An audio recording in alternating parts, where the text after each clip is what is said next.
nating commissioner there. In fact, sila nga yung gumawa ng workaround nun na legal advisor investigator. Pero inis out na ako nun eh. Tinanggal na nila lahat. And then suddenly, here comes a below the belt naman na accusation na ay dahil merong project si Diskaya doon at maanumalyang tennis court. Ay, sobra na yan. Yun ang hindi ko matake. Di ba? Parang pinapalabas mo pa na korap ako. Ay, dyan na. Mag-aaway na tayo dyan. Ano? Sa unang-una, sabihin ko nga, kung bulok ba ako, lalabanan ko yung mga very powerful na tao dyan. Di ba? You have to make sure that you have the moral ascendancy bago mo labanan yung mga tao. Otherwise, masisira ka din. So nonetheless, I think I struck a nerve. No?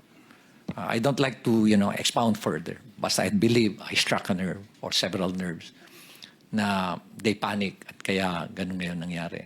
So I would like to end yung aking experience dyan sa ICI.